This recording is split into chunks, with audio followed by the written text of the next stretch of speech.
So, Elias, did you let everyone in? Did you record? Yes. Okay. So, welcome everybody.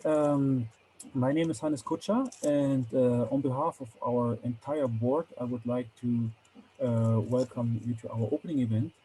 So, yeah, let's jump right into it. Our structure for today is first I will introduce Dr. Dirk Orlowsky, who will give a general introduction to the EAGE and its role and the role of the local chapters, and also the EAGE and its future ongoing plans with regards to the energy transition. Afterwards, I will introduce our local chapter, what we do, why we do it, and so on, which topics we want to cover. And afterwards, Dr. Marit Brommer will talk about geothermal trends and are we finally breaking through? And this will be followed by a Q&A session. And at the end, we have some possibility for socializing. So, you can see each other and talk to each other. All right. So let me introduce Dr. Dirk Orlowsky. He obtained a master's in applied geophysics in Bochum University, where he did application of seismic techniques in underground coal mines. This was followed by a PhD also in Bochum, where he did some interpretation of seismic techniques in combination with a multitude of geophysical methods describing the near surface underground in detail. And then he has now a 30 years experience at the DMT group.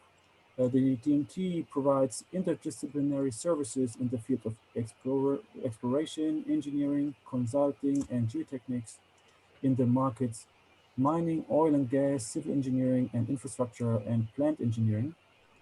He initially focused on research, but quickly then took over a couple of management roles. For instance, he was the research and senior geophysicist, head of department, and currently he is a geophysicist in charge.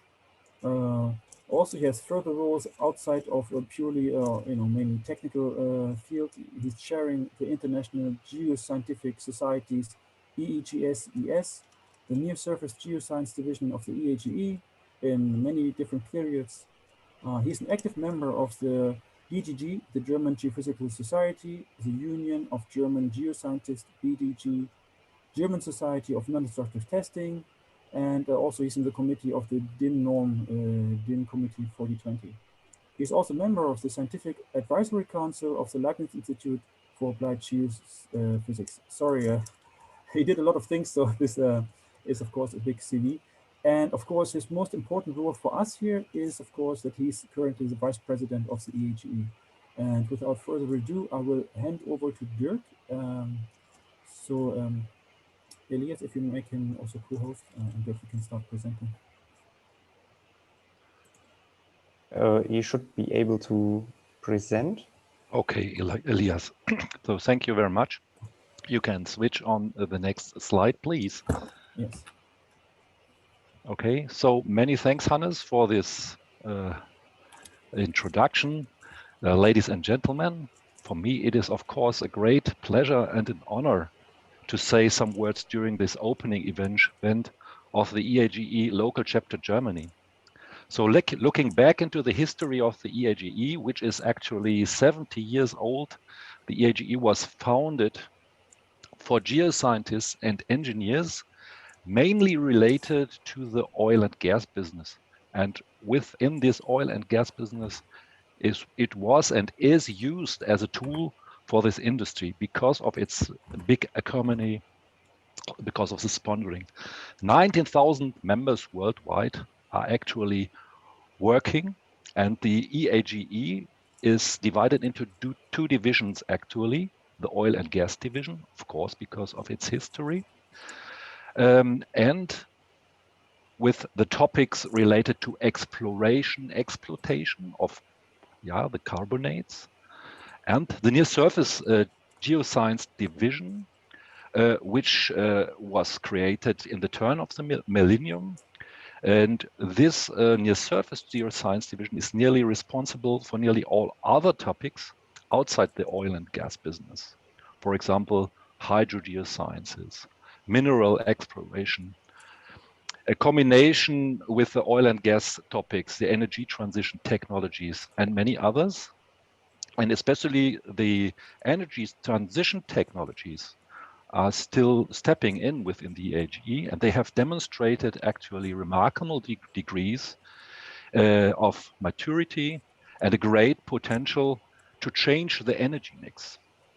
So one important thing is that the EAGE actually has acknowledged the worldwide climate change, which is caused by the increasing use of fossil fuels and energy production. Thus, what we can say actually really, and what is really true, the EAGE is in a change. And this is also increased, this change, because of this pandemic that we do have these years. The next slide, please. So however, if we look into the mission statement of the EAGE, and that is also the strategic view of the EAGE of the past years, it has not really changed. So the mission statement says the EAGE is there to promote the development and application of geosciences and related engineering subjects, to promote innovation and technical progress, and to foster the communication, fellowship, and cooperation between those working in, studying, or otherwise are interested in these fields. So the EAGE is a very strong networking society, and the benefit of this network is you have contact, or you can have contact to 19,000 members worldwide. The next slide, please. If we look at the construction of the EAGE itself consists of two parts, which is the first part is the EAGE head office. It is a kind of company which manages the EAGE association, which is the real society at the end, so where the membership is sitting. So you as a membership are sitting in the EAGE association. The EAGE head offices, so the company manages these EAGS associations, and it manages, of course, its membership, all the different communities. So one communities are local chapters, for example. So these communities are managed also by the head offices. The events, the publications, the journals, student activities, education, and all the support programs are managed by this EAGE head office, the company, which of course have to generate some benefits, whereas the EAGE association is a non-profit society. So on the one hand side, you have the membership, which are which are defining everything, and the organizing structure of the head offices. So the next slide, please. So looking at the EAGE itself, there are many new developing communities within the EAGE. So the EAGE has so-called special interest communities.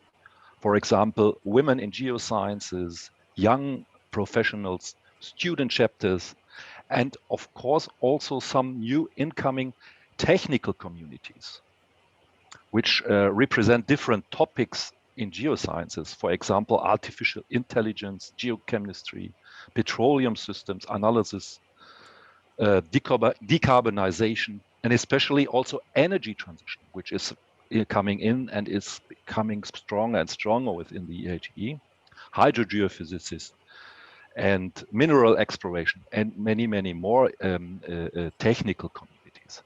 However, also the EAGE local chapters are communities within the EAGE. And EAGE local chapters are scientific communities based around a certain area. And because they are based around a certain area, maybe a city, a region, or a country, they do have their own interests in geoscience because of their own regional topics which become active in the area.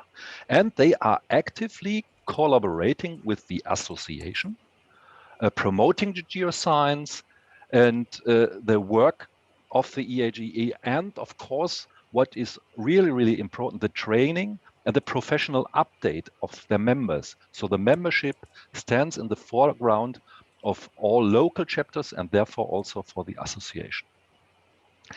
I would like to show you here within this slide where we do have these 32 active EAGE local chapters, and you can see that they are based around the world. Of course, the most numbers are in Europe. And one of these 15 in Europe is now the incoming local chapter Germany. So I would like you within the German local chapter to become active within your own, representing your own topics, showing your own interests, organize your own events, communicate, use the EAGE network, which is of course very, very strong, 19,000 members, you remember what I said before. So use the EAGE support. So it can give you a lot of support and a lot of benefits you will receive with respect to your membership. That is one thing, but especially also these local chapters do have special support from the EAGE.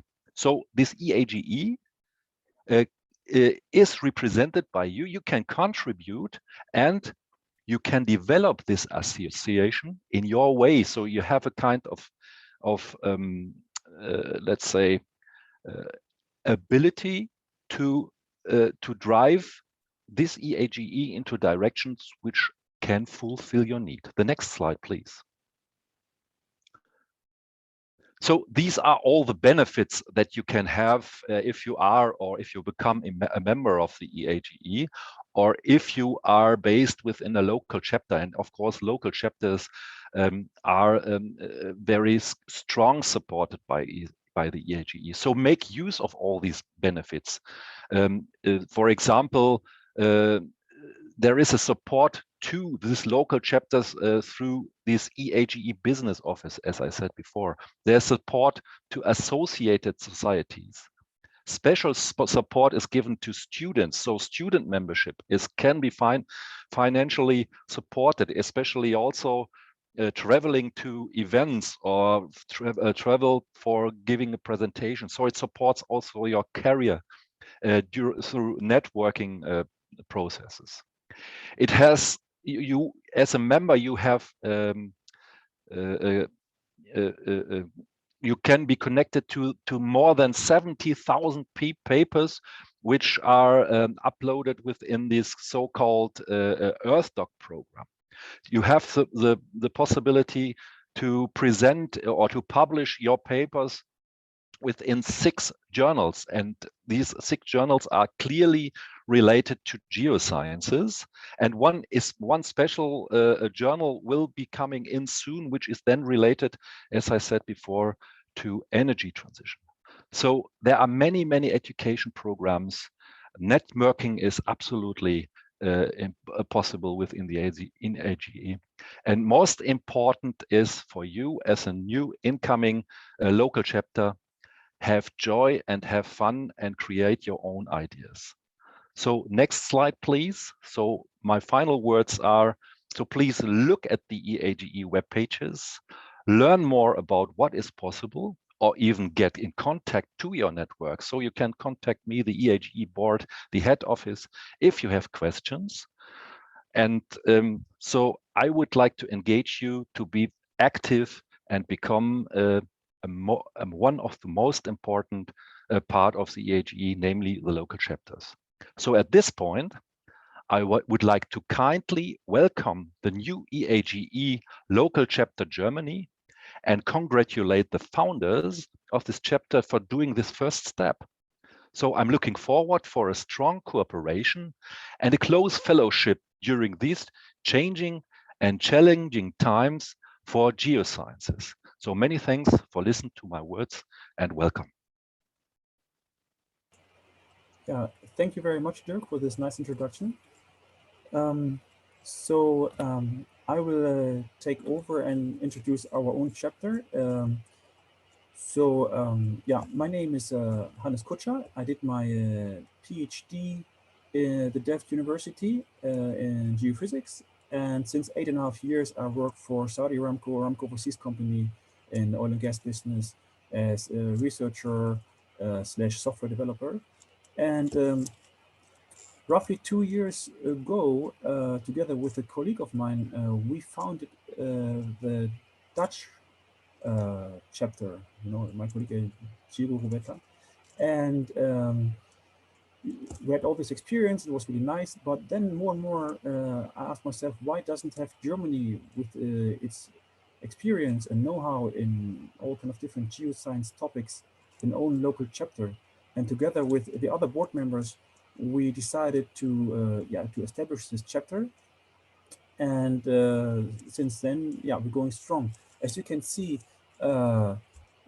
we will have a bit more international contributions. So, for instance, as you can see myself, I'm a German, but I live in the Netherlands. I work in the Netherlands, and our other members, they have also international background, and that can be interesting and maybe a good addition to the community. Also, let's say, for instance, if you compare with other societies, for instance, the DGG, the German Geophysical Society, which is maybe more focused on research as itself and maybe also student contributions. We would like to focus a bit more on the industrial side, having experienced also companies, for instance, presenting, and also we will cover all kind of different fields, not only oil and gas, but as you've told already, energy transition is very strong. But Germany has also a strong background in near surface, unexploded ordnance, CO2 storage, geothermal energy, these kind of things, as we will hear today. So we will cover a wide range of topics. And of course, please, you can always come to us and have suggestions of topics, of speakers. That would be really nice. Then we have Thomas Friedrich, who is our vice president. He has already some experience from working in the London chapter, and he just came back from a work assignment in Singapore, and now is working for Neptune in Germany. So you can see there's also international experience. Then we have Dr. Jan Philip Schmold, who did his PhD in Ireland, and now working for Tauber, mostly for unexploded ordnance and other topics as well. He likes to keep us structured, focused, and efficient. That's why he's our secretary, which is really nice. And then we have Dr. Peterhoffinger and Elias Kefce, who are both in our external communication. Dr. Peterhoffinger, by the way, Jan Philip, he is a former colleague of mine during student times in Münster, and Dr. Peterhoffinger, he's a former colleague of mine during our time doing our PhD thesis at the TU Delft. And especially at the beginning, Peter, he after his PhD, he opened with some others Delft Inversion, a company which is based in Delft, but deals with a lot of international clients, even though he's working and he's living in Germany. And then we have, and also his network, basically, we had a strong network already in LinkedIn, helped, especially at the beginning, that people got to know us, right, to spread the message that the German chapter is established. And then we have Elias. He's currently finishing his master's thesis in the Fraunhofer Institute. And yeah, he's our youngest member, and that means he's responsible for our younger community, also in external communication, for instance, hosting this event, and also, with respect to students and these kind of things, and make sure that we also include the younger guys. Yes, so topic-wise, as I said, we will be quite broad, and what we also want to do is a yearly meeting, so where we have a yearly kind of socializing event where all our members can meet each other and just interact. Especially now in times of COVID, it's a bit harder. Also, since Germany is a huge country with many different societies, different places, it could be that we will be for a long time just virtual only. But let's see how this develops, this hybrid approach, or or even a local approach in the future might always be possible. So our chapter in numbers, we were established officially 18th of March 2021, so this year. Last time I checked, we had 72 registered members and 134 followers on LinkedIn, hopefully growing further. We already are in part collaborating or have connections to other societies.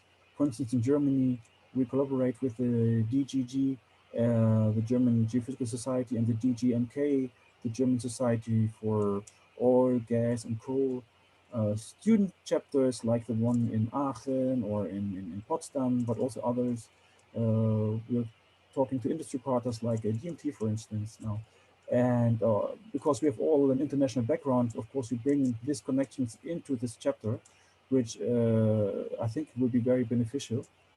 So we collaborate also with chapters like in the Netherlands, London, Aberdeen, Paris, always reach out to them.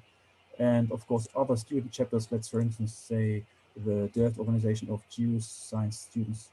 But if you have any idea for collaboration or want to get in contact with us, just let us know. We are always open to this.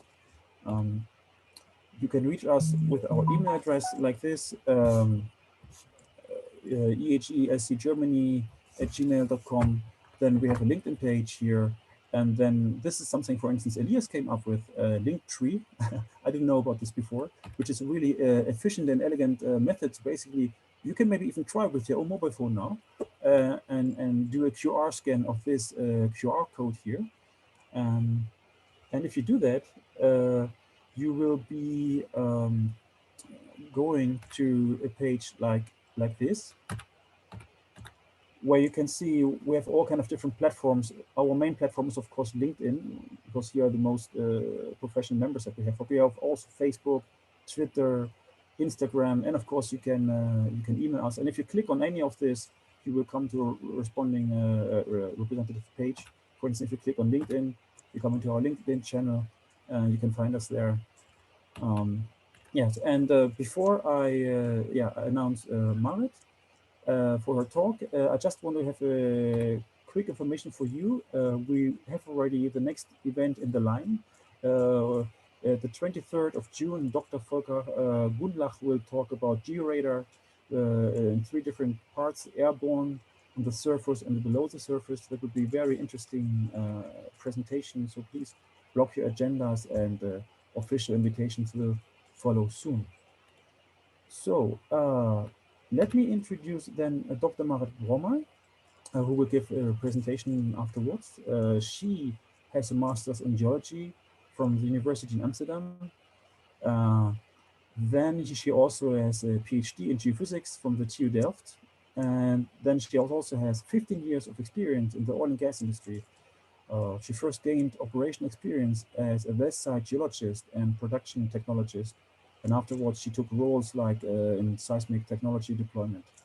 And of course, since 2017, she is the executive director of the International Geothermal Association, where she's focusing on creating strong partnerships with international operating organizations, partners, and industries. Also, she's engaged in strategic initiatives regarding industry standards and sustainability. Also, she focuses on financing geothermal projects as well as public outreach. The IGE, maybe Mark will tell more about this, is a global platform representing the geothermal sector, serving 5,500 members through 35 affiliated country members. By the way, one fun fact, basically Marit and me, we switched places.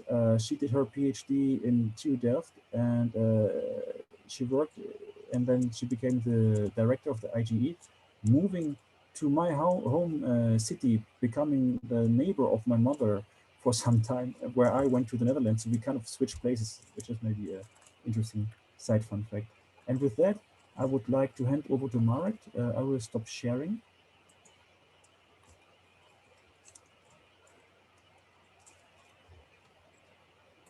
Thanks, Manet.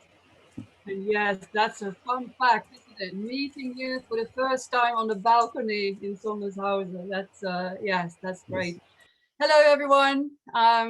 It's a pleasure being here, and I'm actually really honored that you invited me to speak on this first introductory event for the local chapter of the EAGE. And I was also with the local chapter in the Netherlands, so I feel double honored to speak on your behalf.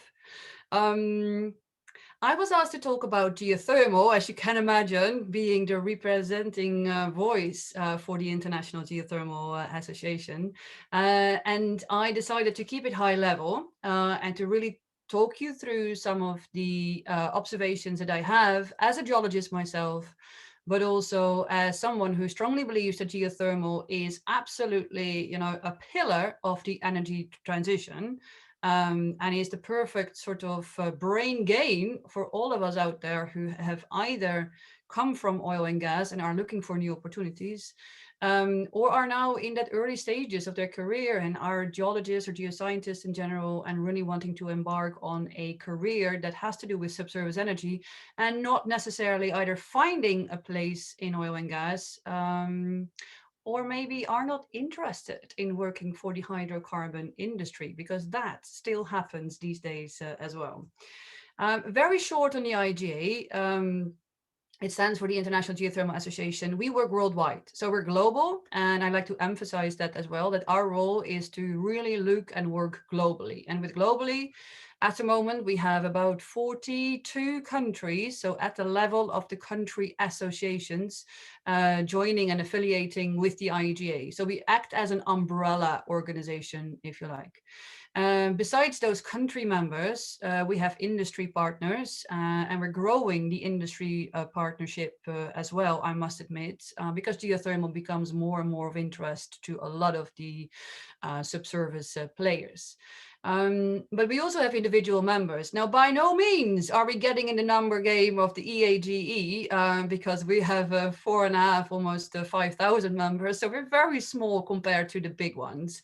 But we're still sort of trying to make people fit, whether they come from academics, more the research in the R&D side, or whether they are professionals in the industry, geothermal industry, or crossing over or working within hydrocarbons. We have them all with us. And I think it's exciting times, as I said, for geothermal. And I hope that we are indeed on this breakthrough, because I don't know about you, but I still hear a lot of people speaking about renewables and then meaning actually solar and wind, whilst I fundamentally believe that we should all speak about geothermal a little bit more widely. A couple of things we're engaging in, so that you also understand our project type of work that we do.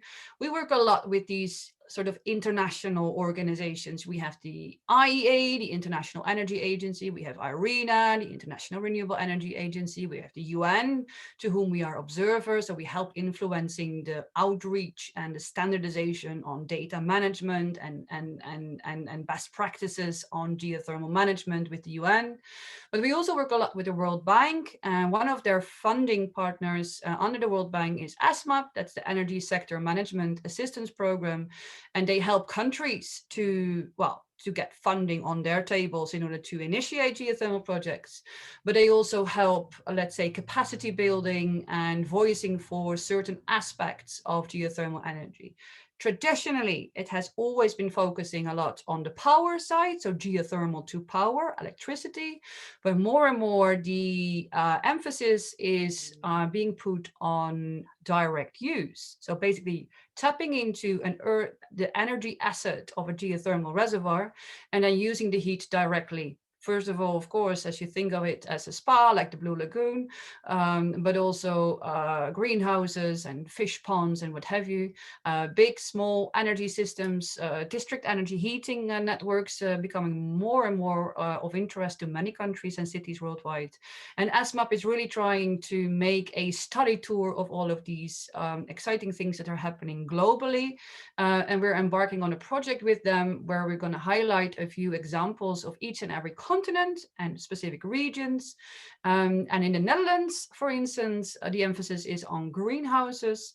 In Germany, we will speak with the Stadtwerke in Munich, because they've done an amazing job with the energy system in the city of Munich to shy away from oil and gas and really look at geothermal as a replacement. And we have many examples from the world for all the other applications as well.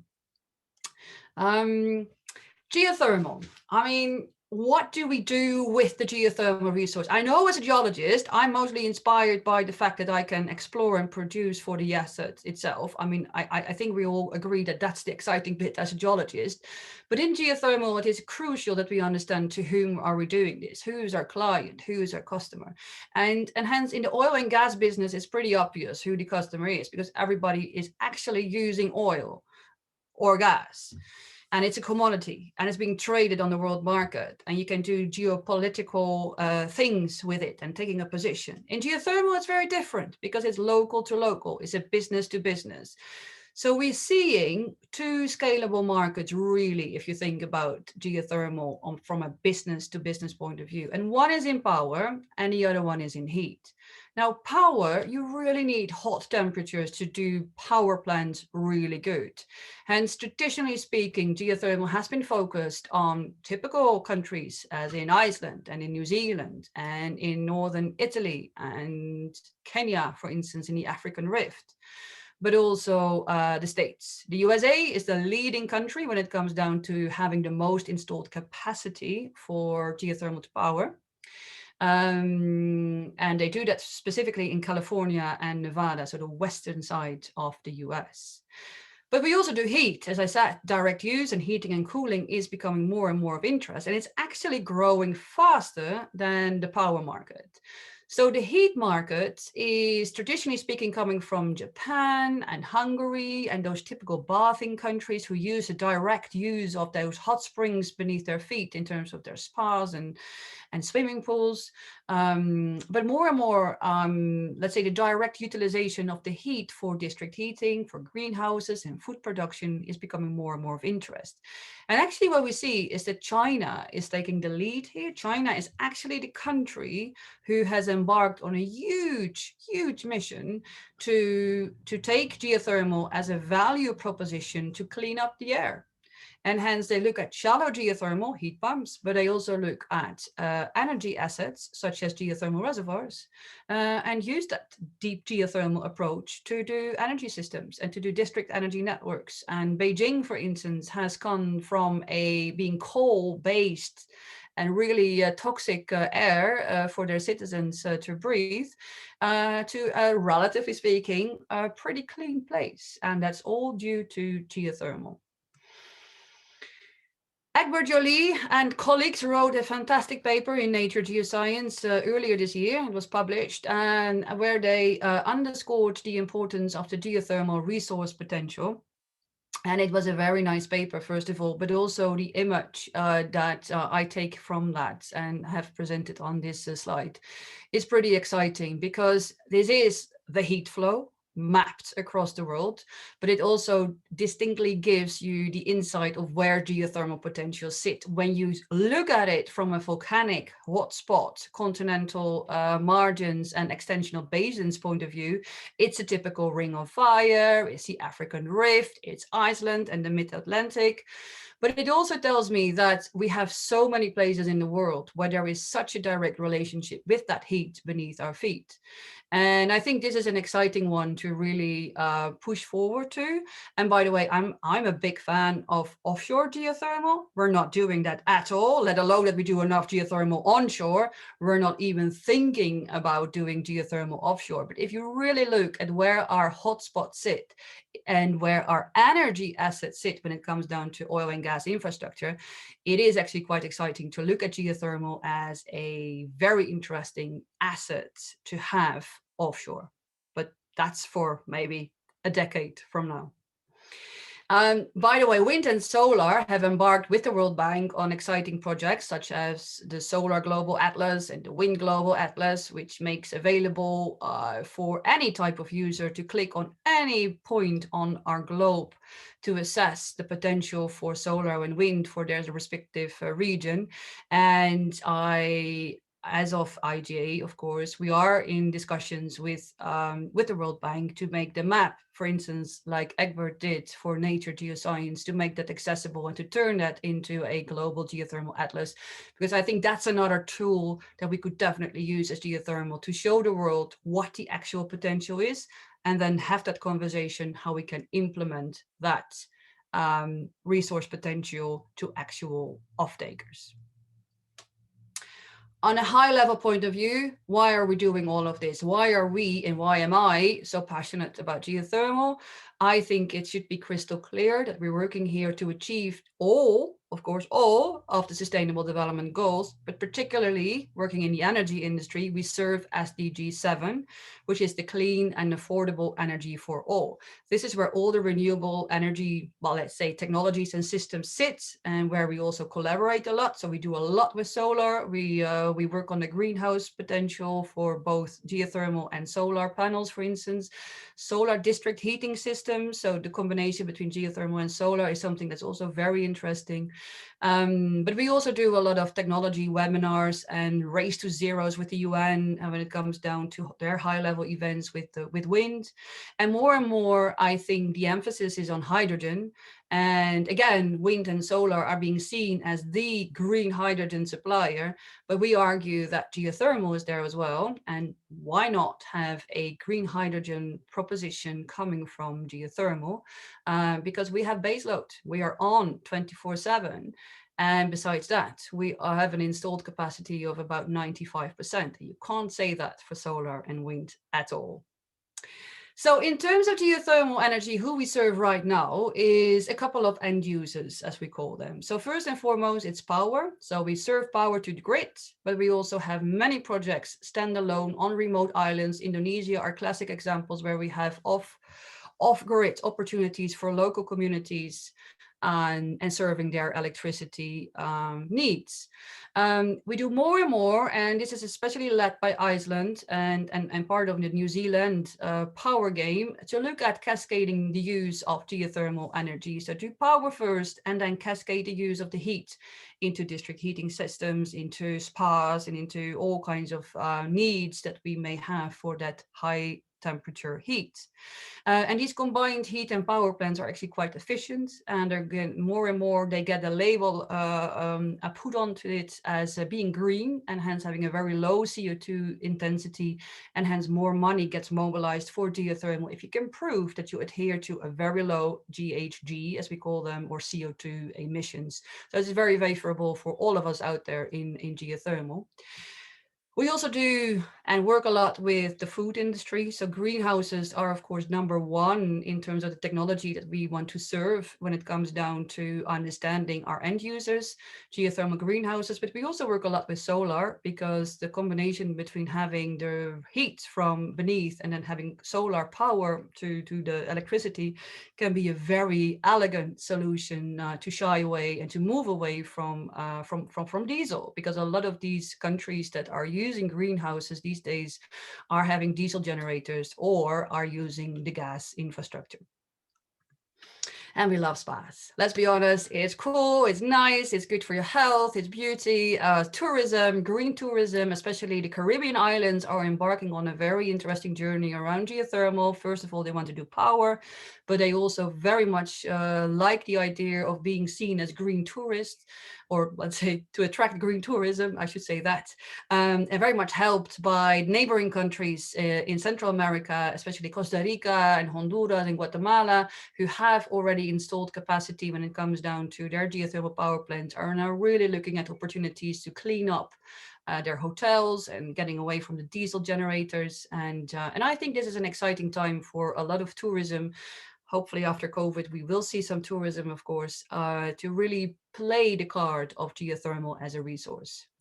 And last but not least, and certainly here in Germany and in the States, I must admit, those two countries are leading this game of making geothermal seen as a resource-based industry, and hence looking at the composition of the brines that we produce from our reservoirs and seeing a very interesting component in that brine, which is called lithium, that we need for the batteries to serve our EV revolution, as well, at least what I can see is happening, that we want to get away from the fossil fueled powered cars into a more electric vehicle movement, or even maybe hydrogen in the long run. Although I do hear a lot of debate whether hydrogen is the fuel for cars. Maybe big trucks, yes, maybe cars, no. But in the meantime, we serve electricity, and hence those battery packs need lithium, especially when they are still in the process of being lithium based.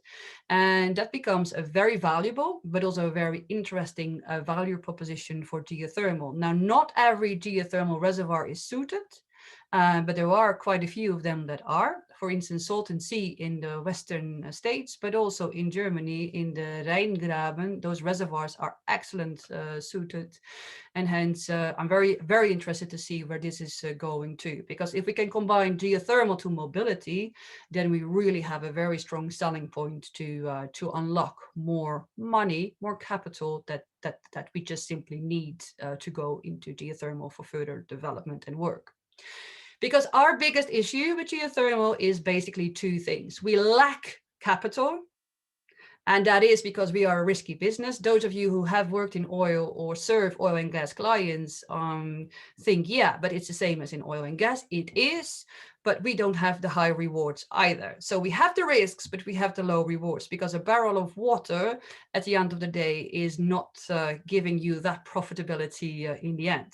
Meaning that steep risk profile and that subsurface sort of risk that is very usual and very normal to work with in a hydrocarbon environment is, of course, still a huge point for geothermal to get our teeth in, and hence a de-risking of that subsurface, but also the communication and the outreach to investors and seeking patient money instead of the short wins, and understanding that lengthy IRR, so the internal rate of the returns, is not necessarily bad, because we do have a good rate of return in the end. I mean, our projects, Germany as a good example, it's between 10 and 15%.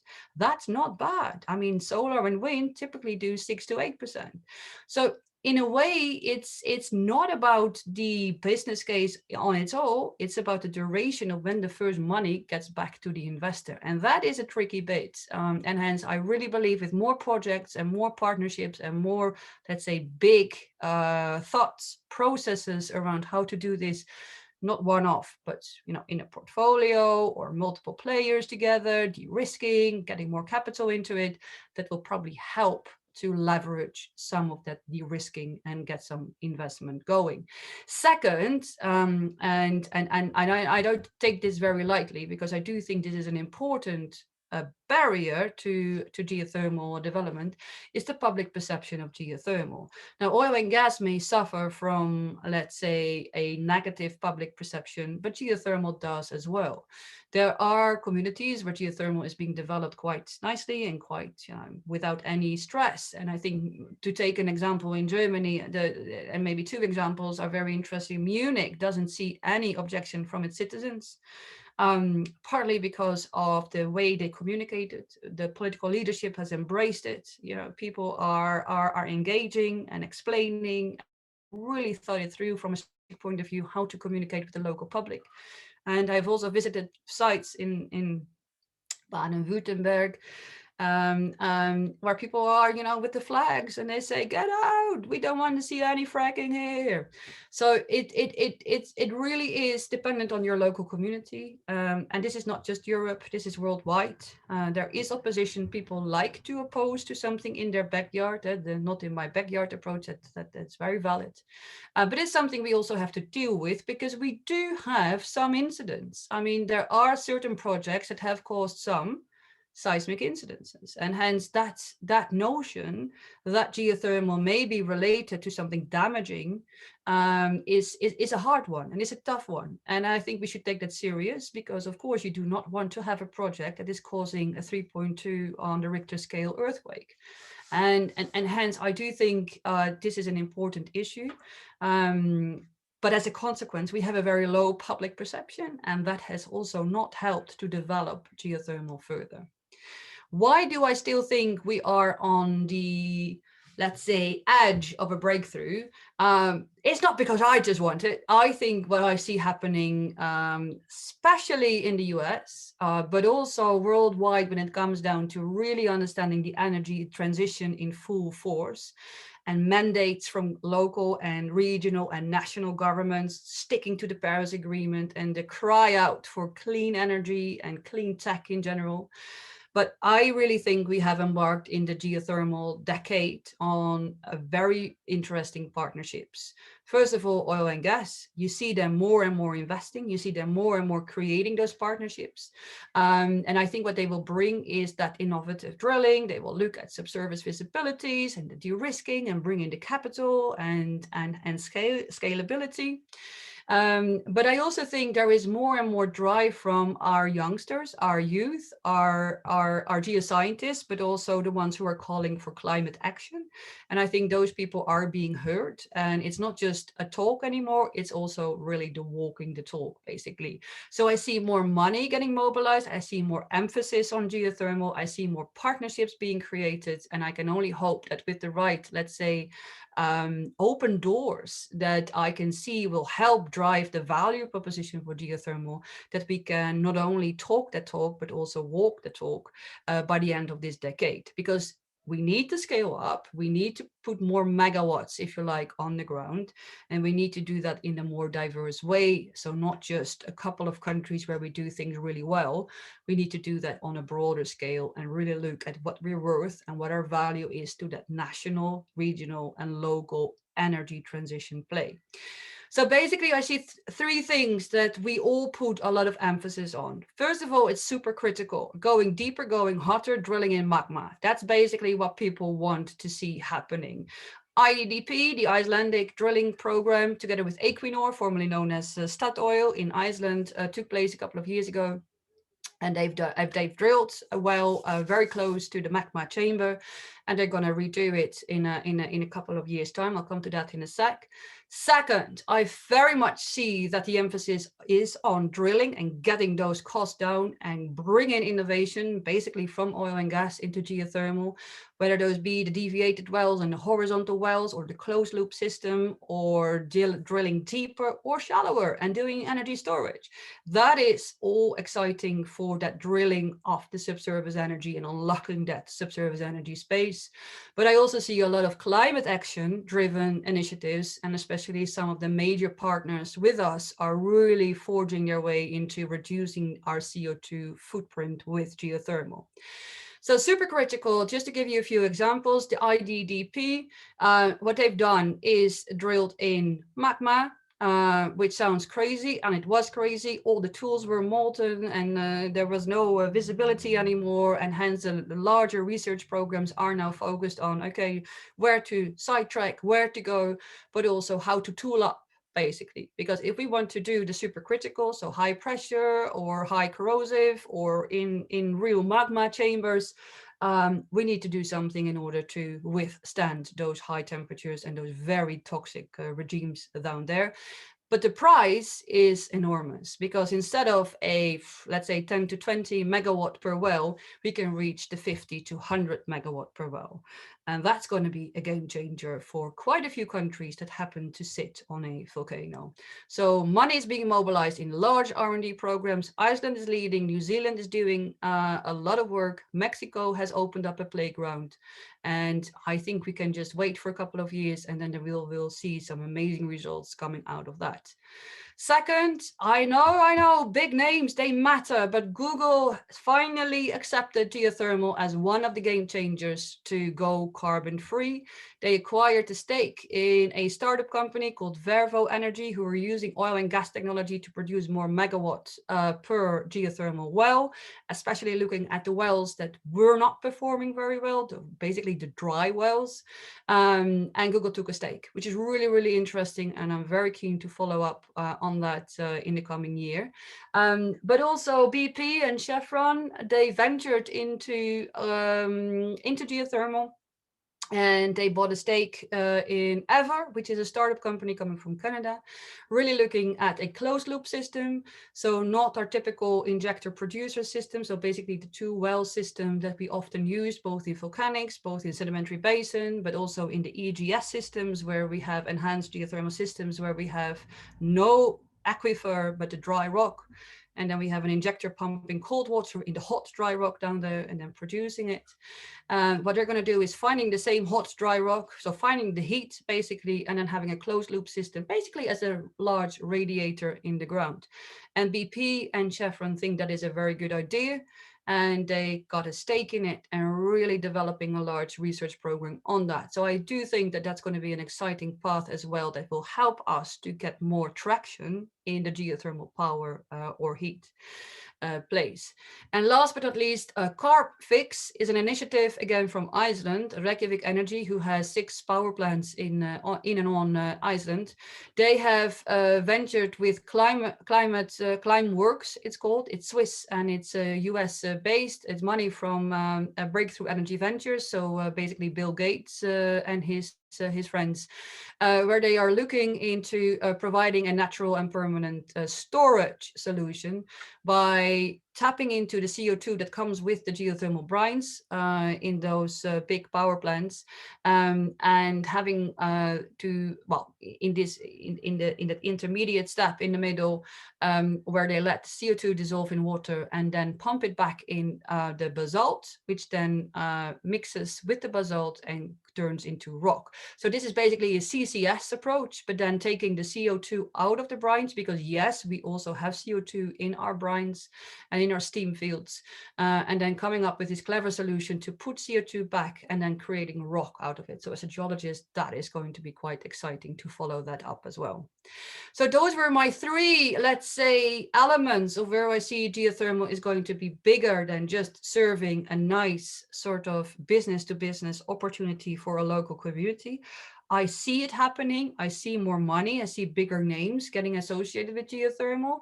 But the reality is, also, of course, as well, that we're still very small, and we can't stay small, because if you're small, you don't count, and nobody really speaks about you.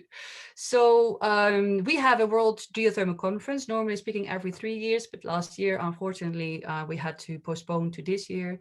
So Iceland, October 24, 27, we're going to meet hopefully live, but definitely streaming in Reykjavik to show the world not only what Iceland is doing, but also to convene some of the most innovative and interesting geothermal projects, and hopefully set the agenda for the coming years, where we see all these great initiatives coming together and looking towards a path to really make impact in geothermal.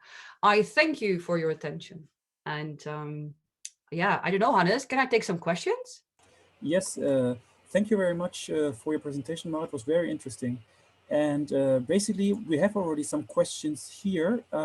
What I will do is basically, I will read the questions, and Elias, you can then unmute the person who has the question.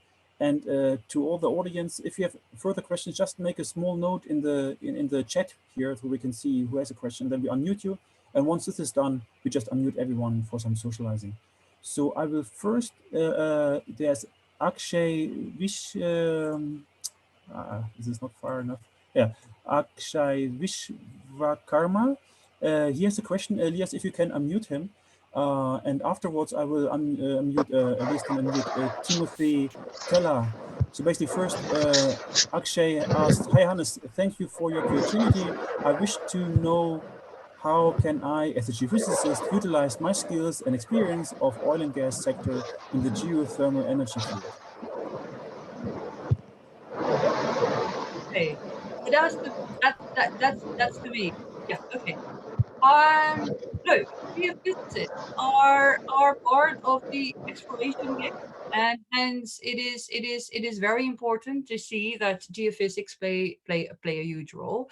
I think that the interesting bit here is understanding where you fit and where you sit. So normally speaking, in oil and gas, you probably work in a large project, or you work for a company, or you're doing detailed geophysical investigations, so looking at seismic, etc., etc. And that's different in geothermal because there are not many large companies out there who are actively pursuing exploration targets. So most of the time it's finding out which project developer and which program has a need for geophysical interpretation, and hence the seismic campaigning. And that's another area where in 2017, when I joined from an oil and gas background into geothermal, I was and I'm still sometimes very interested in how on earth we can drill all those wells blind in geothermal, because to reduce cost, seismic is often the one cost item that's being dismissed. So there is not as much seismic as we're used to in hydrocarbon industry. But I also see trends that's changing. There is more and more emphasis to look at the subsurface, to de-risk that subsurface, and to do the 2D and 3D interpretation. And that's going to be quite exciting to see when the big ones, such as BP and Chevron, when they're really going to launch their big programs. I think it will be a call for geophysicists out there. Okay, thank you. Do you have any follow-up question on this? Maybe I can add something on this. Yeah. So in former times, when the programs in Germany, the deep geothermal programs in Germany, especially in southern Germany, for example, in Munich or in the Rheingraben, started, many startups in deep geothermal or geothermal companies were beginning, and during these times, many seismic campaigns in order to determine the reservoirs, the reservoir characteristics, where to drill, how to drill, and how to use these deep geothermal energy were done and performed. And during these times, so many seismic campaigns, together with seismic data processing, interpretation, geophysical borehole measurements, geophysical drilling, and so on, have been performed all together in the same way, or in a comparable way, or in an adjusted way, like it has been done former times in the oil and gas business. So there was also a kind of transition of technologies developed in the oil and gas business, which were used in order to develop finally also the deep geothermal sites in Germany. So also here, geophysicists, for example, from the oil and gas parts, have changed their business from the oil and gas business to the deep geothermal, or to the geothermal business. Nice, thank you, Dirk. Akshay, if you have any further question, otherwise I will, maybe Elias, you can unmute Timothy Teller, and afterwards Juan Jimenez, and maybe Timothy, you can just ask your question yourself, or if you want, I can also read it. Just please read it for me, thank you. Okay, so he says, thank you for the interesting talk. I want to know if there's already an understanding of the lifespan of a geothermal infrastructure. Do we understand the rate of heat loss from the subsurface to geothermal plants to predict the long-term opportunities of geothermal projects? Yeah, good question. Look, my answer is going to be, it all depends what your initial state is. And hence what we see in those high temperature, high enthalpy projects, basically the volcanic assets, there is hardly any heat loss, because they're operating in steam fields. It's 200, 250 degrees Celsius. It's blowing like crazy. We have power plants that are existing since the end of the 50s, early 60s, last century, and they're still going strong, meaning that from that point of view, in those high enthalpy settings, heat loss is not the dominant issue. It's more the infrastructure itself. Can it cope with 60 years of production, and do the pipes hold, basically? It becomes a different story when you're injecting cold water, and hence sedimentary basins are, at least in my observation, in my opinion, are very interesting to watch in the coming decade, because there are not that many yet, out of which we produce for a very long time already geothermal. I mean, I keep coming back on Munich because it's one of the first, let's say, larger scale portfolios being developed in a sedimentary environment. But also the Netherlands has now drilled the first well 2007, 2008, so that's also 14 years. And there you see that temperature is decreasing, and that temperature, that the cold water reinjection has or colder water, I should say, has an impact on the entire reservoir infrastructure. On the other hand, look, as a geologist, you also, or as a geophysicist, or as a geoscientist, having worked in a reservoir environment, you also know that not all, let's say, part of the reservoirs are communicating, that well. So there are internal barriers. So what we also see is that certain reservoirs do not get affected by that cold water front, if you like, too much, because there are internal smaller barriers that prevent the cold water to reach and create interference with the producer. So it all depends really where we are, but I think keep an eye on the ball, and the eye on the ball is not the volcanics, but it is about those sedimentary basins that I can foresee, or at least this is what I want to see, that there will be more emphasis on in the coming decades to produce more heat from those type of environments. Yeah, thank you very much for the perspective, because I asked because of essentially where I'm from, West Africa, and we hardly have any, serious enthalpy location like you mentioned, Yes. So I was just thinking about the possibility of having a working geothermal infrastructure in such a location. Yeah.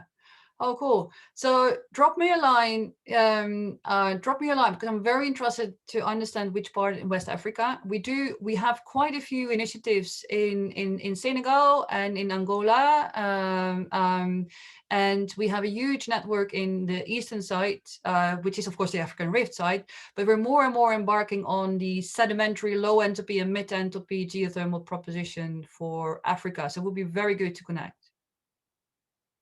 I'm from Nigeria.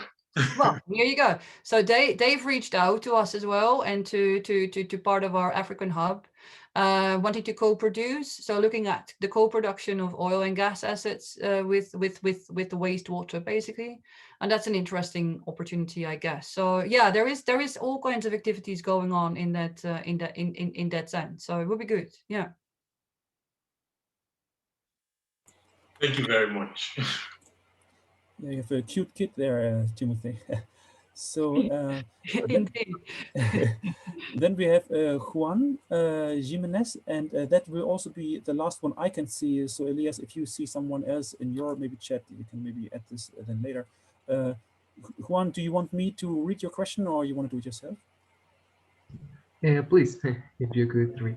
So, hi everyone, greetings from Colombia. Could climate change affect the cost benefit and environmental problems of geothermal energy, specifically the relation with aquifers and water pumping or water stress? Okay, well, that's a very interesting one, because at one end you want to reduce, the stress by using geothermal, but I guess your question is the other way around, as in when there is water scarcity, or well, maybe I'm reading the question the wrong way, but could climate change affect the cost benefit and environmental problems of geothermal energy? I just wonder, Juan, maybe you could elaborate on what you mean with climate change then, because the way I would see geothermal energy is that it is an unlimited circle, if you like, of using the hydrothermal aspects of the reservoir down there. And if it's not hydrothermal, it becomes a matter of, enhanced, or it's a closed loop system. So I wonder what you mean with climate change. What would be the detrimental effect of climate change? Okay, hello everyone. I would say like maybe there are some studies that I have read that maybe when there are like an overuse maybe of this kind of pumping system, it could like create a stress in some aquifers. So it would be like in that thing is that could like climate change affect that kind of of cycle maybe. Yeah, yeah, yeah, yeah. Right. Okay. So I think okay. So obviously we have impact. I mean, whatever you do in the subsurface, that's not natural. Okay. So we have impact, and I'm not denying that we have impact. But when we speak about aquifers, this is not an aquifer that we use or is supposed to be used for drinking water or freshwater reserves. It's traditionally speaking, we're drilling 2 to 3 kilometers, maybe 4 in certain places, 5, and we're dealing with a very deep geothermal aquifer, which is, you know, a water bearing sandstone or carbonate, or in volcanics it is a steam field. And that's a system that operates on its own pressure and temperature regime. And I think what you're referring to, which I completely understand, is if we need fresh water, and this is why certain projects are now only using seawater, for instance, to cool down or to re-inject or to produce, let's say, in a hot dry rock system, we need fresh water, and that's the nexus that we're sort of then competing with freshwater reserves. But here we go, we're looking now more to seawater to be re-injected in those hot dry rocks. But that's a very good point. When we're using too much of the freshwater reserves, we're competing with drinking water, and that's not good. I mean, drinking water is going to be one of the biggest, let's say, fights in this world for all of us out there. So that's a very valid point. On the environmental side, yeah, okay. I think what we see, our impact sits on communities when it comes down to our drilling operations, and when it comes down to understanding that there is, let's say, activity, potential activity in the subsurface that may or may not have any effect, like a seismic incident. And that incident is always mapped in the prospect of will that incident trigger an effect on the aquifer above from where we are producing, and hence will that have a detrimental effect, and what is the risk of having an impact in that freshwater aquifer if that is to be used for drinking water purposes. And we see hardly any leakage. So we in all the projects that I have sort of seen and reviewed and being part of, and sort of, you know, with a glancing eye, we don't report too much out on the environmental negatives, because there is hardly any negative when it comes down to on land. Our negative sits in emissions, because we're still not net zero. We still produce, let's say, some greenhouse gas emissions, such as CO2. And that's a topic of huge concern for geothermal, because we want to be classified as being green, obviously, and we don't want to be classified as being a CO2 producer. So our power plants and our heat plants need to be net zero. And hence, yeah, ClimateWorks is interesting in Carbfix in Iceland to do something with the CO2, but also re-injecting CO2 is part of what we're looking at in terms of getting to that green stamp. Thank you very much for the answer. You're very welcome. Thank you very much. I don't see any more questions. Elias, do you see anything else? No, not yet. So if you like, we can just unmute everyone and just have a little socializing session. Yes. Well, thanks for having me, Hannes and team, and I wish you all the best with your new chapter. Thank you very much. Yeah, also thank you very much for being here and giving this very interesting talk. Yeah, very looking forward to future collaboration.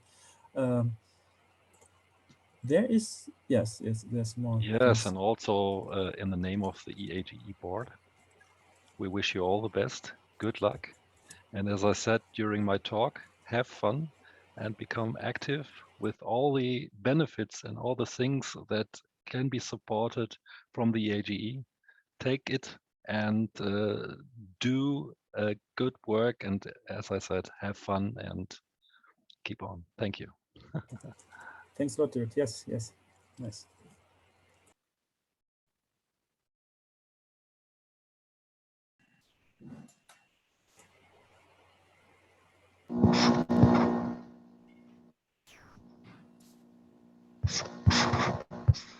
I don't know, Elias, if you want to unmute or the possibility to unmute, I don't know.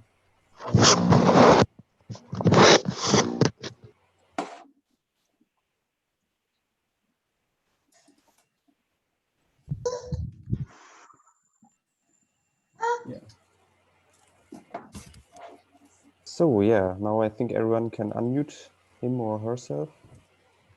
Yeah. Thank you all for coming. Maybe also the other board members want to say something or maybe talk a bit more. If you have any suggestions or collaboration ideas or these kind of things. Sorry, Akshay, your microphone is not that good actually. I have to mute you.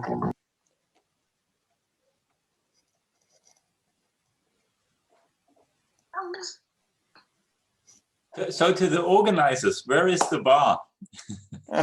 Virtual bar only, sorry. But you can drink, all, you know, all you can drink, you know. No, I'll do that. I'll be away for 10 seconds to go to the bar and come back. Yeah, great. Yeah, that's so unfortunate. Yeah, that this flair is not there, right? But yeah, that would be nice. I think you did the. I really enjoyed it. It was engaging and a great talk by Marit, and so I'll move to the social part and get myself a drink. All right, great. That's a good idea. Good idea. So everyone who wants to grab a drink, feel free. We had the idea. Maybe is Jan there? We had the idea to maybe have this kind of gather.town where you can like interact with other members, where you basically just it's like a little computer game and you have little figures and you can move them close to each other, and if you do, you can talk. It's like an adventure quest, but in terms of online event, like you're on a conference or something. That's something we might maybe in a social part want to experience with. That could be also very interesting.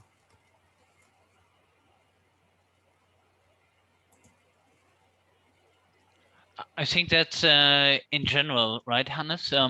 We are just setting up this chapter, and in very, let's say, unusual times. And basically, whoever has a good idea, you know, especially to foster this, let's say, the networking component, which is obviously not that easy as meeting up in a pub for beer or any other soft drink. That's probably very much appreciated if someone has seen something, and yeah, basically to have a second part after just the presentations. And I think even if Corona goes away, I mean, for the local chapter Germany, the situation will remain, right? Because it's not the local chapter Paris or London where we can meet up in the pub. And I guess, although some people may like other people very much, I don't think anybody's willing to travel 4 hours through Germany on a Wednesday evening just to get a beer or two. But you don't know how much people like you. Here's a question to I mean the guys who set the up the local chapter. I'm sure you discussed that already. Are there any particular questions that are particular to Germany? And I mean, there's a lot of stuff going on via EAGE global headquarters. They have their own talks. They have education. So what separates the local chapter in Germany? Are there any specific topics you already discovered that would be of interest to, well, specifically to Germany? I think, but please, all the other members, please also interrupt. Also, Dirk maybe can say something into that. But what I would say in Germany, like not like in, let's say, London or let's say even in the Netherlands, right? Oil and gas is a bit less pronounced, let's say, right? It's more near surface, unexploded ordnance, geothermal, and these kind of more engineering even ways of things, right? So probably the topics would be more about this. Even the next presentation, I think, will be more near surface, I think. So yeah, I think there will be not so much focus on oil and gas because simply there is not very much oil and gas in Germany. So yeah, these kind of topics. So that will be a bit different. Whereas I would say also in the different chapters, they also focus more on energy transition, which we also will do to some extent, of course. But I think there will be strong focus on what Germany is strong in. But yeah, if you have suggestions or anyone, please let us know. But maybe anyone else wants to. So Hannes and Jörg, that's what you are saying. The EAGE, as I said during my talk, is in a change actually.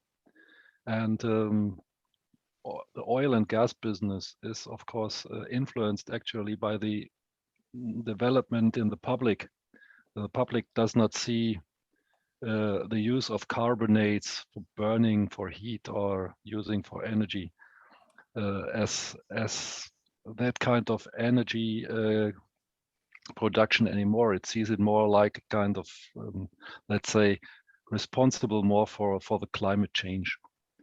And therefore, this business is becoming more and more, or becomes more and more into a bad name or so. And therefore, also the EAGE itself is changing in a way that energy transition, or the word energy transition, becomes more and more important.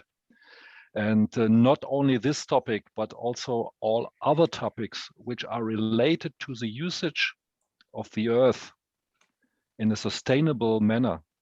That is also becoming more and more important in the whole community of the EAGE.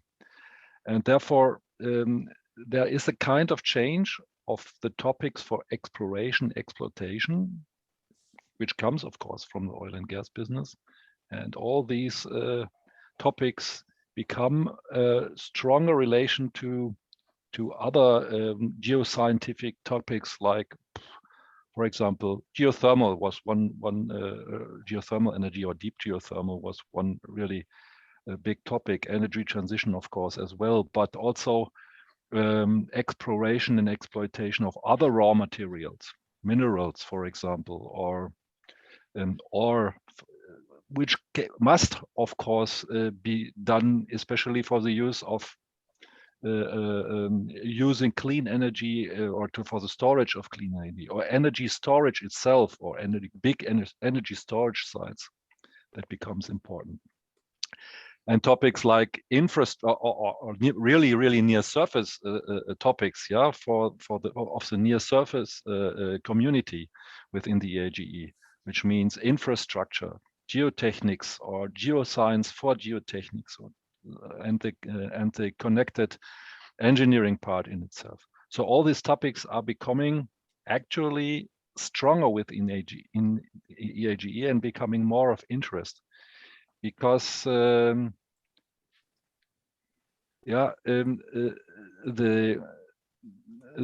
oil and gas business is suffering actually from all these, let's say, other things which are related to it, especially climate change at the end. And therefore, because Germany has not such a strong history or such a big history like other countries in Europe concerning this oil and gas,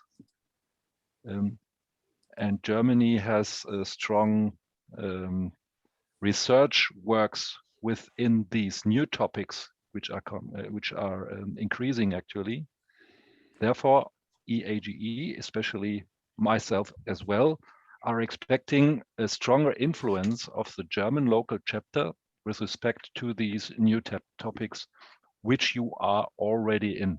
And therefore, it's for me and also for the EAGE, it will be a good way that you can promote and be active within these new incoming topics. Yeah.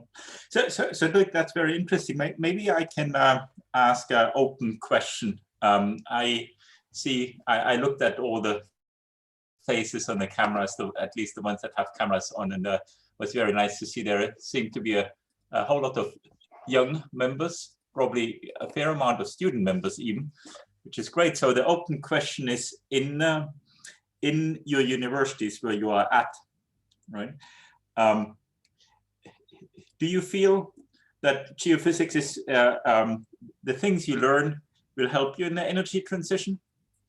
I can give you some background. When I was a student, I had zero clue what I would do, and I somehow slipped into oil and gas, not particularly because I had a passion for it, but that's where the jobs were. And I was generally quite naive about where jobs would come from. I studied geophysics out of interest, but I did feel a bit exposed in terms of not knowing where I would go work for later. So that's a question now for the students. Is that still the case, or you kind of know what you'll be doing once you graduate? Are you still hoping for jobs in oil and gas? Are you hoping for jobs? I mean, there was one question in geothermal, in engineering, geophysics, in archaeology. So I would encourage the current students to raise their hand and share your experience. Yeah, I think I'm a current student. So yeah, that's a good question, actually. I do not have a straightforward plan.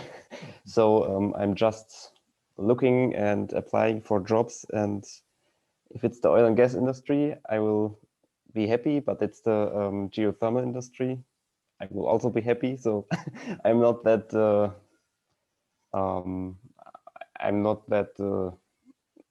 not in the position to choose which job I can get. And do you have an idea what jobs could look like in the various fields, or you just apply saying, look, I've got a good degree from a good university, I'm a hard worker? Or... Well, actually, I did some internships, but no, I'm honest. I don't know what the industry looks like. So yeah, but maybe someone else is also a student and has a bit more experience and a deeper insight than me. Okay, thanks, Elias. Look, I mean, I was being brutally honest there about being generally clueless as a student. I mean, I wasn't clueless as a student. I worked hard, but I was clueless about how the job market worked, right? Yeah. And at the time, I wish somebody had told me that that was all right. So by coming clean, I was hoping to take some stress off the current generation. But Jörg, in terms of cash flow, I think it was a wise decision to focus on oil and gas. Yeah. Yeah, well, in terms of cash flow, I first did a PhD that wasn't very good for cash flow. Yeah. So, Christian, are you a student at the moment, or me? Yeah. With 45 years and 16 years experience in oil and gas, I would 25. Yeah, thanks a lot. Please tell this my wife, yeah, so that she will appreciate. Yeah, so I would say I'm a mid-aged dinosaur, and I just recently made the decision to leave oil and gas. Yeah, I worked 16 years quite international in oil and gas, and then I somehow got some social pressure at home because my children, 2 boys, they became follower of Greta Thunberg. Yeah, and I was somehow the black sheep in the family, so there were no many options.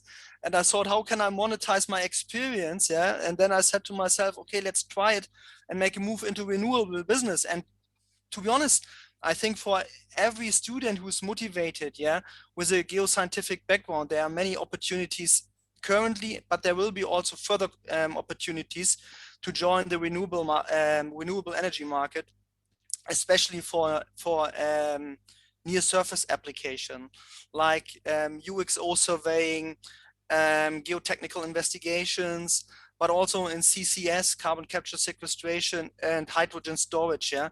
So, but actually, it meant or it will mean for young students to focus quite early on these opportunities and to start to approach companies who are working in this environment to conduct internships, yeah, and to create a network. Because like Spider-Man said, yeah, if you do not have a network, you will fall on the hard concrete. Yeah, so that's super important in our industry, because actually most of the people, they know each other, and without a network it will be quite difficult, let's say, to get a reasonable job in the G&G industry, geology and geophysics. So Christian, do you mind sharing what you're doing now with your background as a geophysicist? Do you still Yeah, so geo stuff or? Yeah. So my background, I studied geology in Hamburg. Yeah, so with a focus on petroleum geology, and then I got bored, and I went 2 years to Scotland to Harriet Watt, and I obtained a master there in petroleum engineering. And actually, I worked all my life in field development, yeah, greenfield development, and a little bit of offshore brownfield operations. And now I'm working for EnBW as a manager for site conditions offshore, focusing on geotechnical, but also on metocean, data acquisition and data interpretation in order to support the development of offshore wind farms.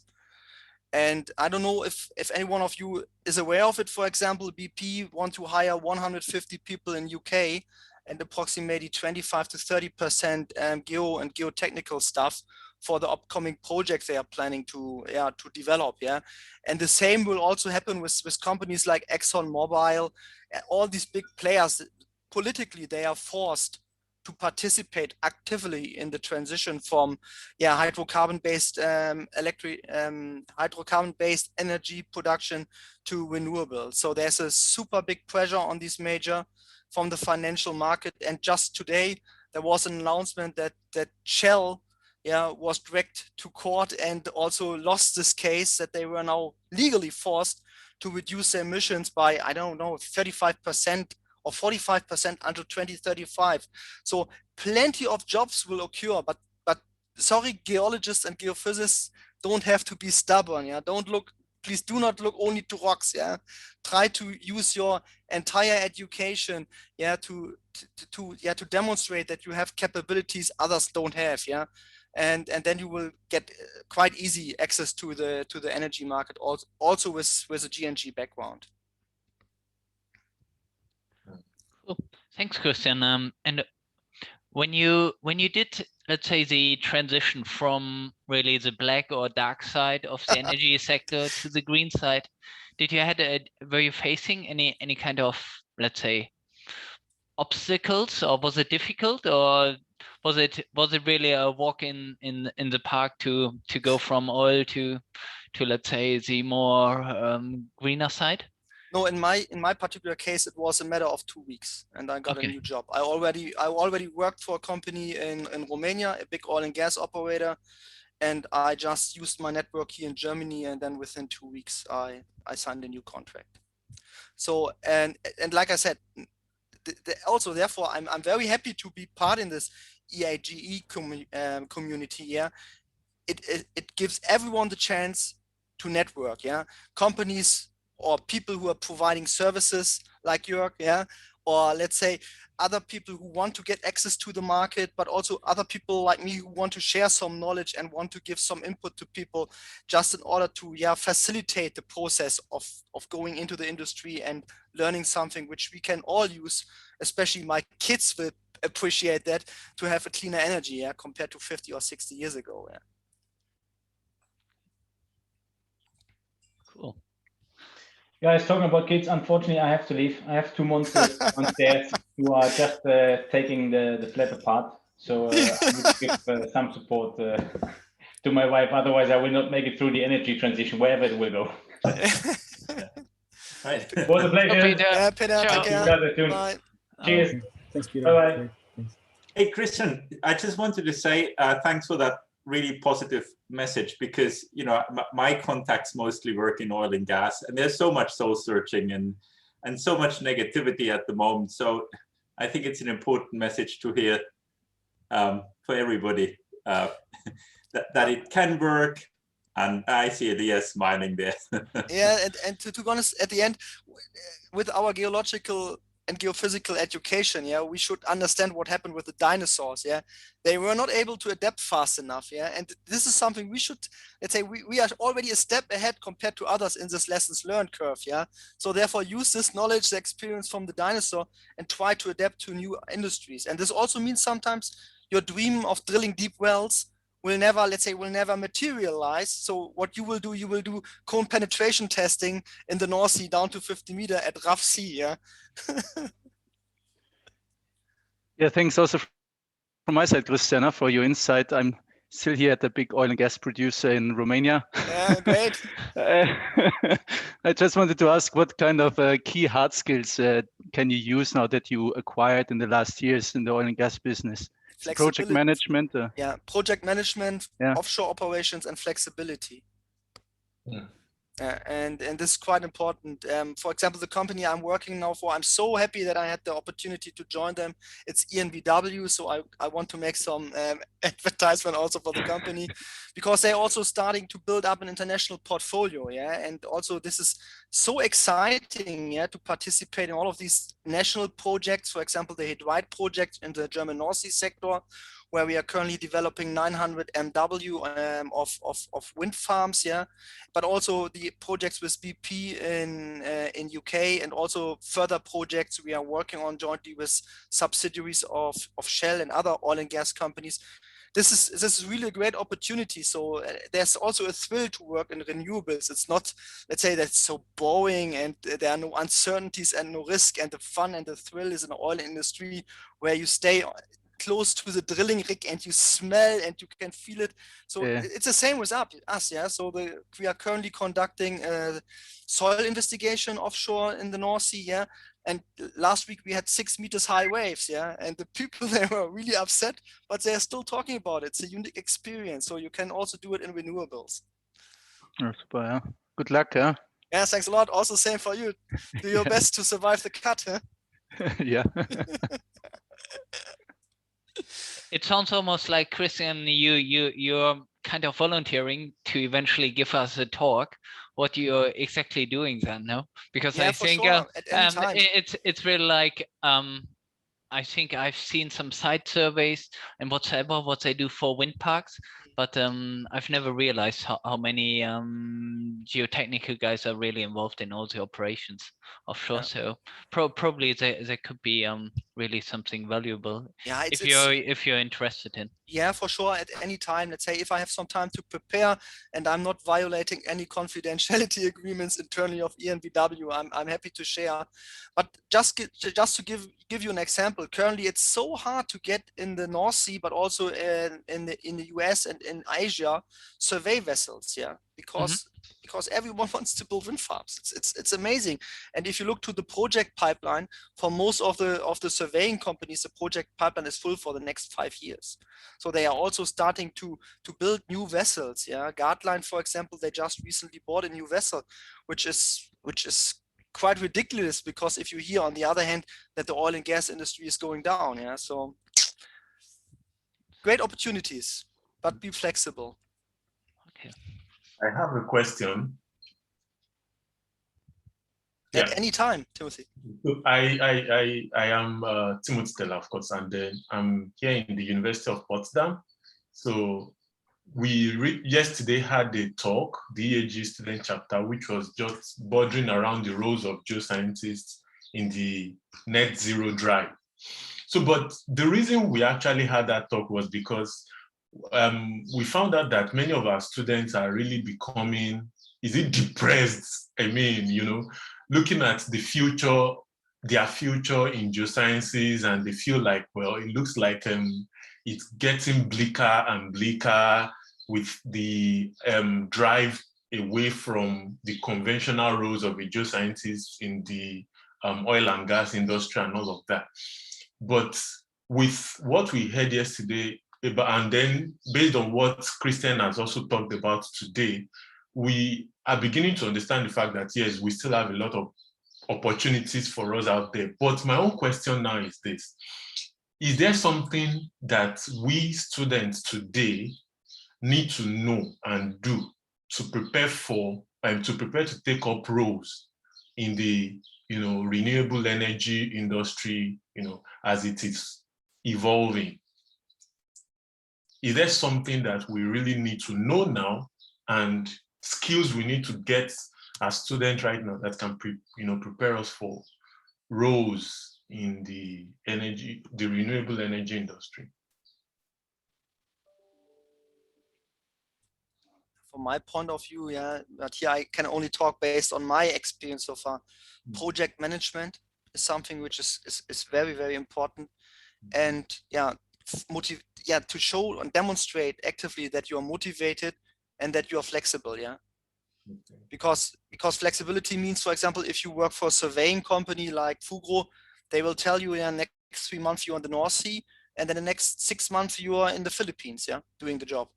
So, and this is for some people quite hard to accept, because it's a hard school, yeah. It's really the hard, yeah. It's a hard way at the beginning to learn something, but let's say as soon as you gain 5 years experience, especially in an operational environment with such big companies, yeah, then normally it's quite easy to find another job, or a job after this, which is, let's say, does not require so much flexibility.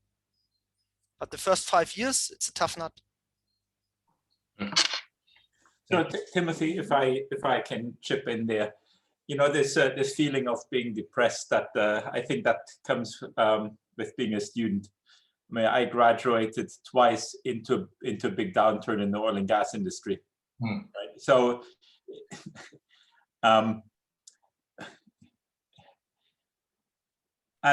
I think if you studied geosciences because you were interested in it, right, then you are good, right? You already showed that you are keen. I don't know where you originate from, but you speak. You are not German. You speak English with an African accent, right? Yeah, Nigeria. So you showed that you get yourself from one place to the next, right? There you go, right? You moved already. So, and I agree entirely with Christian, right? These jobs that geologists always had jobs that involve travel, right? Even if you do, I know, sedimentology for research, you don't do that by sitting in an office. I think what sets geologists and geophysicists apart is the ability to for storytelling, to have bad data, right? Especially as a geologist, sparse data. It's not bad; it's just sparse, right? You have underlying ideas, right? And you come up with a story, right? Yeah. And I think that's a skill that will carry you through to whatever you do. Right. So, but unfortunately, Jörg, this does not work if you work in a big oil and gas company, because then the nasty guys from quality assurance will come around and will tell your story is nonsense. You will not get any penny. Well, not so true. So I'll reconcile the two opinions between Christian and myself. I think you need to stand on two legs. You need to come up with a weird story which you believe in, and then know how to communicate that within a framework, like in a big oil company. Stand up for it, show why this is the best that you can do with available data. It's about decision making. I mean, in the end, it's like somebody asks you what to do with your life, right? You can't know because it's in the future, right? So you take the best decision you have on the data that you have. Did you know that whether Germany would treat you well when you came? You took a risk, right? So the same thing if you explore for oil, if you explore for geothermal, you always take a risk. And you have to justify why you do the things that you do, right? I mean, you probably justified why you think it's a good idea to come to Germany. You had zero proof that this would work out well for you. Well, I hope it does, right? And the same thing with your careers in the future. With your career in the future, it's the same thing, right? There's just more uncertainty than there has been maybe in the past, right? But what I have learned is that there will be jobs, and at the moment, I don't think anybody really understands what they look like. I mean, Christian's example, I really love that you spoke up and showed that how you transitioned. There's not too many stories around just yet. That's why it's so heartwarming to hear one story, right? So, does it help, Timothy? Yeah, it does a lot. Thank you so much. Thanks for connecting as well. So giving up is never an option. Once you give up, you're already lost, right? Yeah, and one more thing I would say is in terms of flexibility, right? I mean, I don't know, you might have looked me up on LinkedIn. I now run my own company. I never set out to run my own company, right? That was in one of the downturns. I had to, I was told to lose my whole team. So I said, I'm not losing the team and stay. So I left with the team. Wow. And so I created my own company. Some of the other guys that organized today, Peterhoffinger, right? He also didn't go for a job that pre-existed. He founded the company straight out of his PhD, right? So, and I think that kind of changes. That's different from when I was a student. When I was a student, most people looked for jobs that were employed. And I think that's changing a lot at the moment. There's a much more active startup scene. And I guess if I was a student again, well, and it's also something I'm thinking about what to pass on to students at the moment. I'm a visiting professor at Heriot-Watt. When I talk to the students there, it's something I try to pass on. Don't rely on companies being there to provide jobs. Why not? I mean, what else is there to do, right? Anyhow, so I also have to run. I just got a message. My wife wants to be picked up, and there seems to be a theme, right? When the real bosses are calling, right? Yeah, absolutely. Okay. All right. Okay. Thanks, bye. guys, for organizing this. Bye, I've got to run. Yeah. Bye, Thomas. Ciao. Bye, Elias. Bye. Bye, Hannes. Yeah, thanks. Thank you for being nice. Yeah, we also can kind of stop it if anyone wants to add something. Otherwise, yeah, Hannes, I would have a question. sure. Could you repeat? Maybe I've missed it. What the next steps in the local chapter are? Do you already have a next talk or something coming up? Yeah. So the 23rd of June, we will have a talk. Let me just share it on the screen again. Share and then let me see if I can. Yeah. So we have Dr. Volker Gundlach. He will talk about the GeoRadar, in an airborne or on a surface or below surface environment, how to use it, when to use it. That will be, this is our next planned event, but we have many more speakers we think about. But if you have anything, any idea, please contact us. We are always open to more suggestions. And as I said, in general, we would like to cover a wide range of topics. And then, of course, as Dirk, for instance, indicated, that energy transition is very much appreciated from the EAGE. Of course, we have, like now we had a geothermal talk, right? But we can have more. It depends always on the speakers, what they have to say, right? So we just follow what we have. I think that's the most natural thing to do. Yeah. Super, thanks.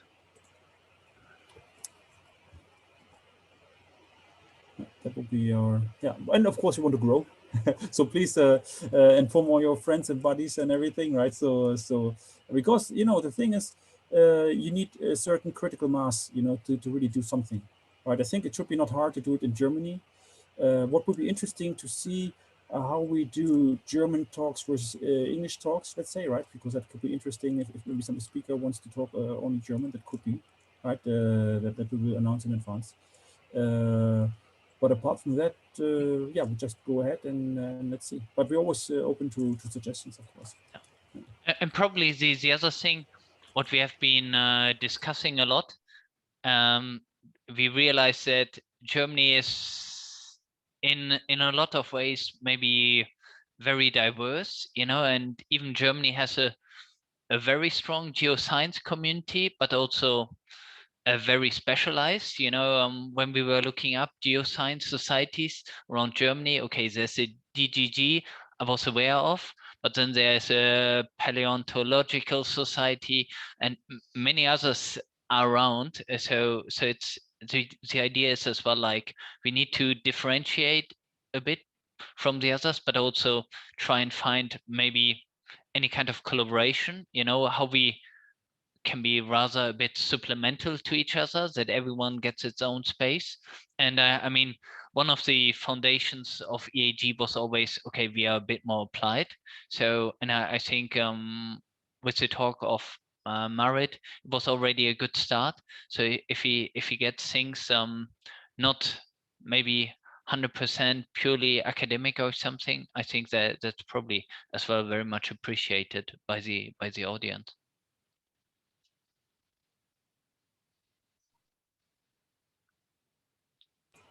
Yeah, I fully agree, Thomas. Yeah, that's true. Okay. Good. Do we call it a day, Hannes? Thanks. Yeah, let's call it a day. It's fine, you know. Thank everyone for being here. Thank you very much. A very nice event. I'm looking forward to the next one. Elias, if you want, feel free to stop it. And to everyone here, a nice evening. Thank you very much. Thanks, Hannes. Thanks again for the organization. Bye. Take care. Bye-bye. Bye. Bye. Bye.